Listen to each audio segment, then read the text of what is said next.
to dive into pricing and getting work. I'm really focusing on this from kind of a freelance, independent angle. I've been freelance or independent really the better part of a decade, and so that's what I know the most. I've never held a full-time position with a design technology company. Definitely considered it, but I've worked hourly, I've worked with daily rates, weekly rates, and I've worked on project rates. And there's always been negotiation. I've definitely made some really bad decisions, and I've made a lot of mistakes with money. So I'm going to start off here by referencing an article I wrote some time ago. A guy emailed me and asked me lots of questions about money and how to deal with clients and all that. So I'm going to reference that as I kind of talk through these things and give you a few other references for books and articles and other ways to kind of get started if this is something that you're interested in.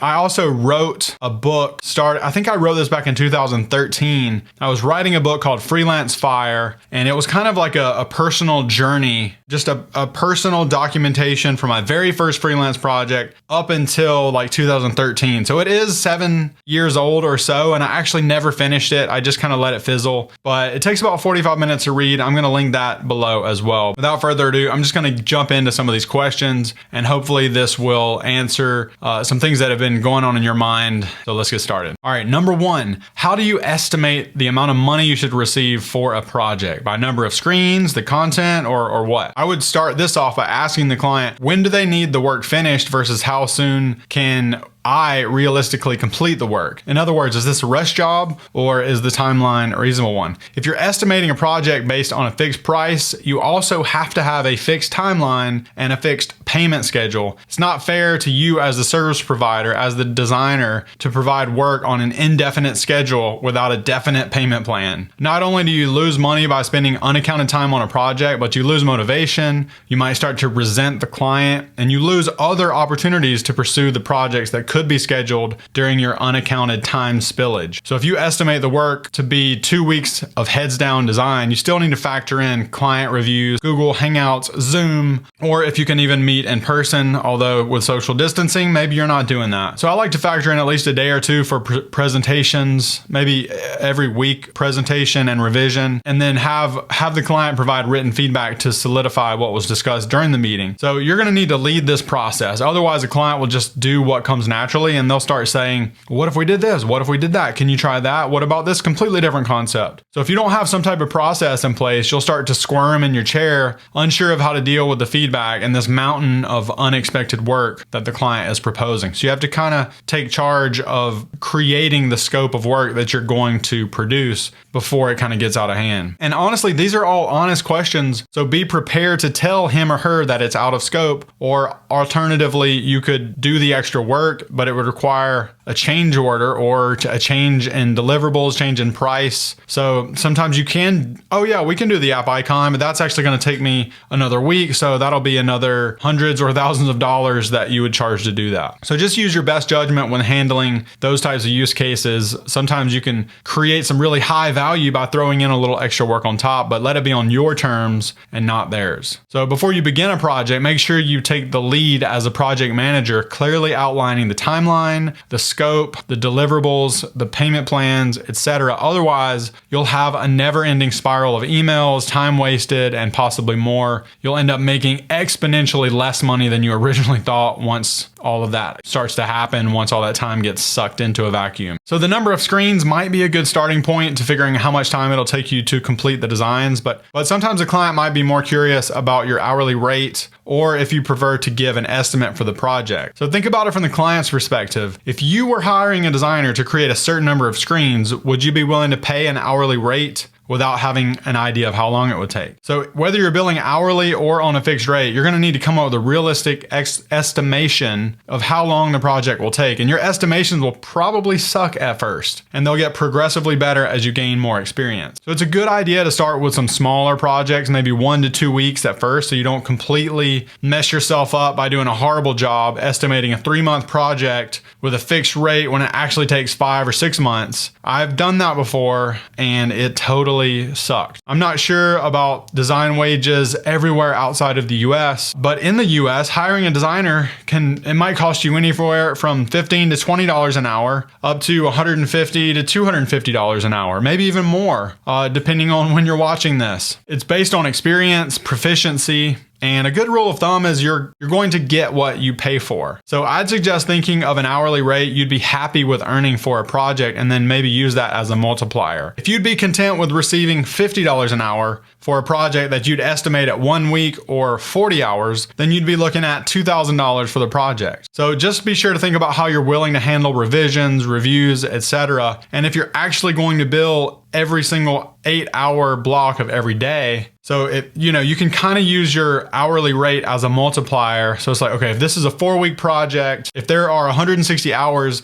in those 4 weeks of time, and I'm going to be working 160 of those hours, and I'm charging $100 per hour, then on that, I might make $16,000 on that project. And then you need to start thinking about, okay, maybe I should ask for half up front. Maybe I should ask for maybe a quarter of it up front. But usually I would always just start using that hourly rate as a multiplier. And then maybe that eventually turns into a weekly rate or a monthly rate. And you're not going to know what to charge until you try to start charging that. You can start at $100 an hour. You might want to start at $50 an hour. I've charged $15 an hour. I've charged $25 on up to $80, $90, $100. I've even charged $250 an hour before. But when you're paying for an hour of time, the thought of handing someone $250 for an hour of time for a long period of time, that starts to feel like not that good of a deal, because who wants to just pay for an hour? You're not really receiving any particular value for just an hour of time unless it's directly tied to, okay, my app is getting designed, my website's getting designed, and this is a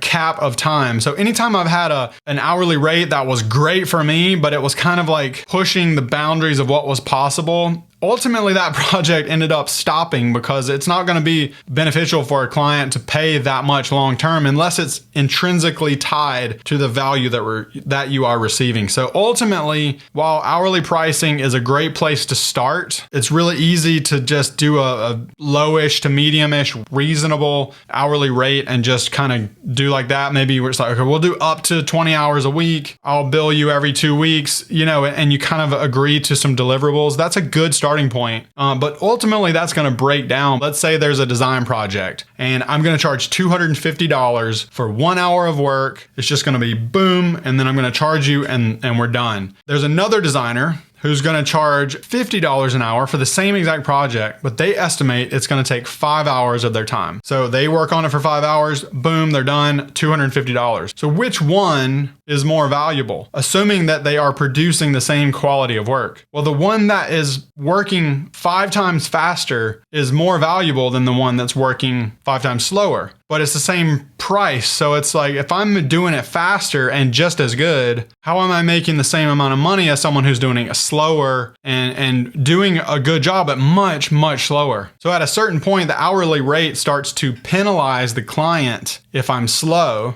If that same project took me 2 hours, then they got to pay $500. And if it took me 4 hours, they're paying $1,000. So at a certain point, the client is getting penalized for me going slow and being inefficient. But then I get penalized if I go too fast. So I tend to not do as much hourly billing now. I used to a lot in the past, especially if you're contracting with an agency or you're working as a contractor within another group and most of the billing is time-based, most of the time you're going to be billing hourly. So sometimes you might have to do that. But let me go on with the next question. Given that it'll be a fixed price payment, do you prefer payment at the end or by milestone? Well, this depends on a few things. How bad do you need the money? How much do you trust the client? Is this a huge expense for the client, or is this a small expense for the client? Is this a huge project for you, or is it a small one or a medium one? If you need money quickly, then you should absolutely ask for money up front. This also serves as earnest money from the client that will let you know that he or she or they are serious about hiring you for the project. The project is not a project until you have an agreement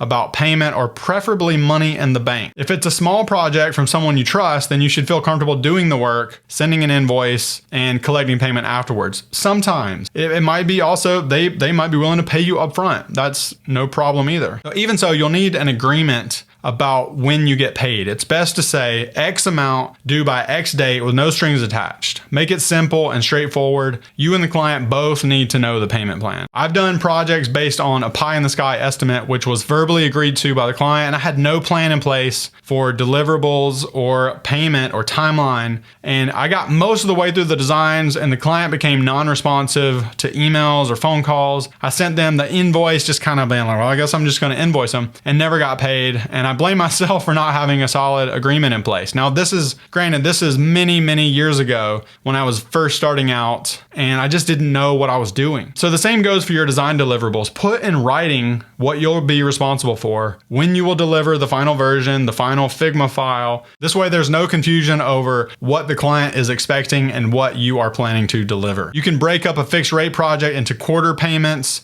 but it really warrants a discussion between you and the client. Again, communication is key. It may be a hassle for the client to have to write 4 different checks over the course of a month instead of 2 or 1. And likewise, it could be a hassle for you to send 4 invoices, especially for a project with a short timeline. So, keep it simple. You might want to do 50% up front, collect 50% on the end. You can break it up however, and this is always going to be negotiable based on you and the client. But quality clients should be willing to pay some money up front. When I hired developers to build out little things for me, I will always pay them up front if it's a project-based thing. I'll give them half up front and then pay them half when they're done. It's just an easy way to keep it organized. And if I'm hiring a contractor and then they're keeping hours, or maybe we have project-based rate, I'm going to pay them at the milestones that we agree on.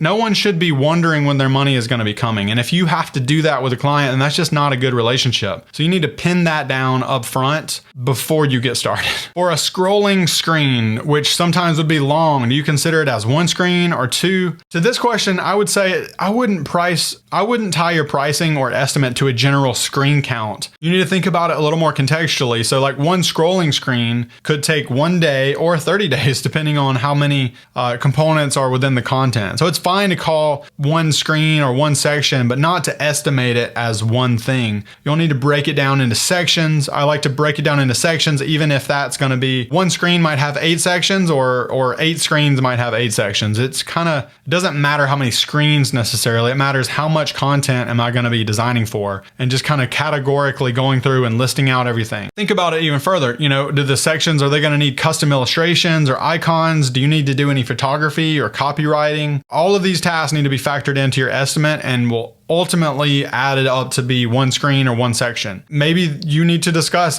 are you going to provide any assets? What is involved? Ask those questions up front before you have to say, okay, yeah, I'm going to design this. And then later you realize they wanted a 3D rendering on the home screen, but you don't actually do 3D rendering. So now you're at an impasse where you have to either say, yeah, but we agreed to that. But they're like, well, we want a 3D rendering. And you have to make sure that you set that expectation up front before you dive into the work. Just make sure there's no gray area in your communication with the client in terms of defining things. Iron out all the details of the content you'll produce as well as the payment you will receive. How do you report your progress to the client? By email or Zoom or InVision app?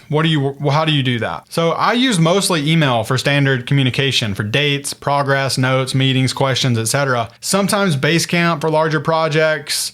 Sometimes even bigger clients will have their own internal tool. Maybe we even spin up a temporary Slack workspace. I'm not a big fan of having open text message communication directly with the client from the very beginning, unless it's a trusted client who has earned the right to have direct access to me and knows how to respect that. InVision can be good for showing prototypes or Figma prototypes. It just really depends on your project. So for me in particular, how fast do I work? 1 screen per hour, 1 screen per day? Well, the biggest thing to remember is that quality work takes time no matter how experienced you are. I don't like to give myself less than a full day to work on anything substantial, and it's typically better to allow 2 to 3 days, maybe even a week minimum to work on one project, as you need to get to sleep on your decisions and get ideas about better treatments, implementations, etc. over that stretch of time. In general though, I do work very fast and efficient, but I also see that as being extremely valuable as opposed to being thought of as efficient and cheap labor. This is where billing hourly versus billing for value comes into play. And I'm going to link to a bunch of articles and books by Dan Mall, who talks a lot about this if you want to dive more into the world of value-based pricing, which is definitely a good thing to start reading about and start learning about. Could you provide the number of screens and the amount of payment that you received? It would be nice if there was some magical design menu that everyone could pull from and grab prices, but unfortunately it does not exist in the real world. I don't mind sharing the details of any projects that I've worked on and payment that I've received, but you wouldn't have a strong context for the scenario surrounding the deal for it to provide any real value. Even if you have a project and you ask how many screens, how much money, I wouldn't necessarily have enough information about your project to give a good estimate, and you wouldn't know enough about my pricing process for it to provide any real value to you in terms of what are my expenses every month, and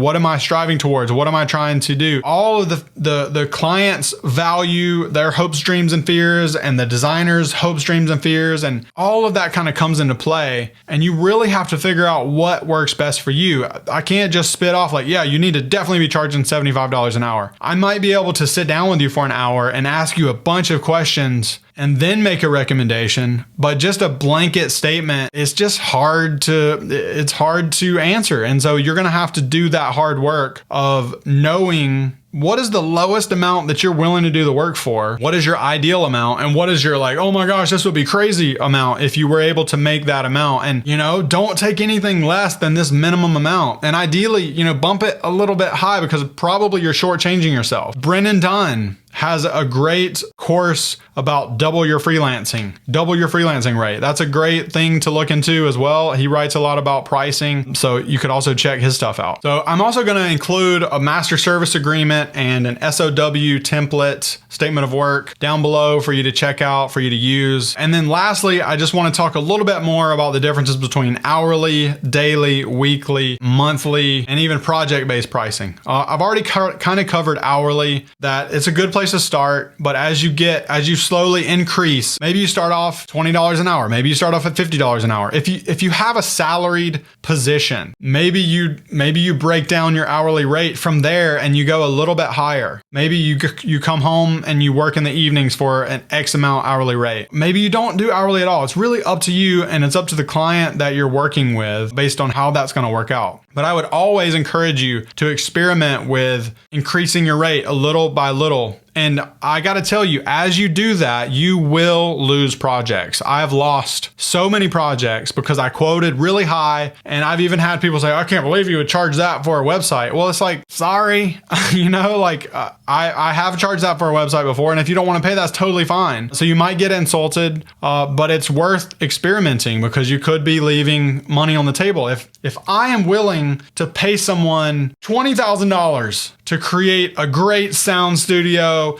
set up lighting and audio, and I'm like, man, I would pay $20,000 for somebody to come in and set it all up and get it all perfectly set up. And then when I go to hire someone to do that, and they say, oh yeah, I could probably do that for like $5,000. They just left $15,000 on the table because I'm thinking, and also I might be thinking to myself, only 5,000? Like maybe they don't do that quality of work. So there's a really big psychological factor here. There's another great book called Mindless Eating, and it's a book about food and psychology, but it's really about psychology. I'd also recommend that book. But in that book, they talk about an experiment that they ran where they brought people into a restaurant and they gave group A one hamburger and group B the same exact hamburger. But group A, it was just like standard hamburger, mustard, ketchup, whatever, $3. There's your hamburger. Group B, they served it on a fancy plate. The menu said char grilled,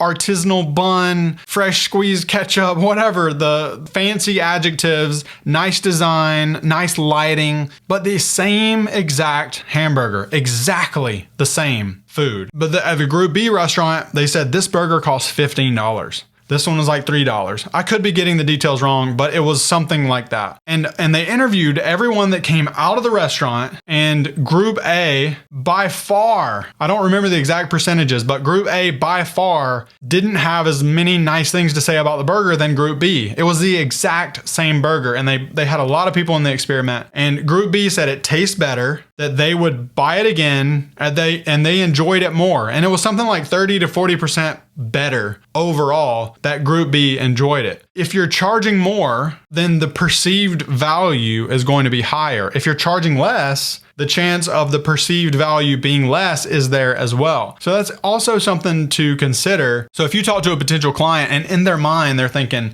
we've got about $10,000 for this project, but then you come in and without asking any questions or fishing for a budget or whatever, a good question to ask could be, are you willing, what are you thinking in terms of budget? Is this something like $100 project, $1,000 project, or a $10,000 project? Or maybe you say, is this like a $2,000 project or a $20,000 project or a $200,000 project? Sometimes you can draw out a little bit of information. Sometimes you can't. That's the tricky thing about pricing. So it's just kind of this constant experiment that has some, there are some tools that you can use, but it's also an experiment. And it's also based on how bad do you need that project. If you need something really bad, you don't have any money, then you don't have a lot of room to negotiate. You'll basically take whatever they offer you. And I've been in that position so many times. But then as you build up your own personal finance little nest egg and you have maybe 3 to 6 months expenses or more, then you have a lot more negotiating power. You don't have to just take that project right away. You can say, well, wait a second. You can start talking about budget and the work, and you say, I'm really looking for something in the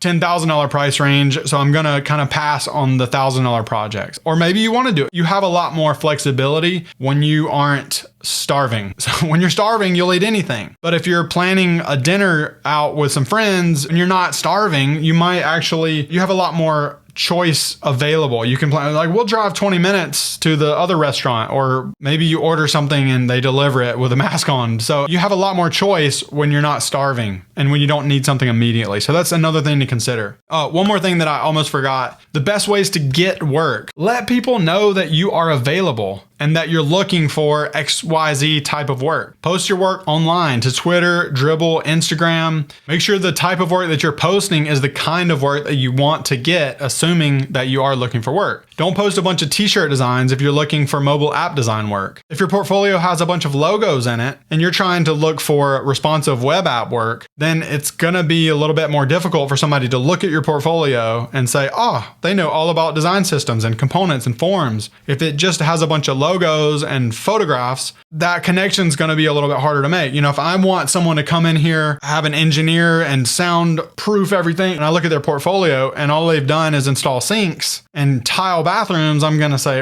I don't think I'm gonna hire that person to come do that type of work. So just put out that kind of work that you want to get. I remember back in 2008, 2009, I designed my very first iPhone app. It was just like a simple little 3-screen app. And I remember getting contacted by someone at an agency in Atlanta, and they were looking online in my portfolio and they were like, oh, I see that you have mobile experience. We actually have a mobile project that we're trying to work on. And I was like, yeah, I do have a mobile experience. And I might not have been the most mobile experienced designer, but I did have some mobile experience because she saw that project in my portfolio, and that led those conversations in a direction that allowed me to get that other project that I worked on with them. So the more you put out, the more people are going to know you for that. And it's not like you're not going to paint yourself into a corner. You could always pivot to something else. If you want to start doing hand lettering, start writing hand lettering on an Instagram account. You can do multiple things. I used to get trapped into that mindset of,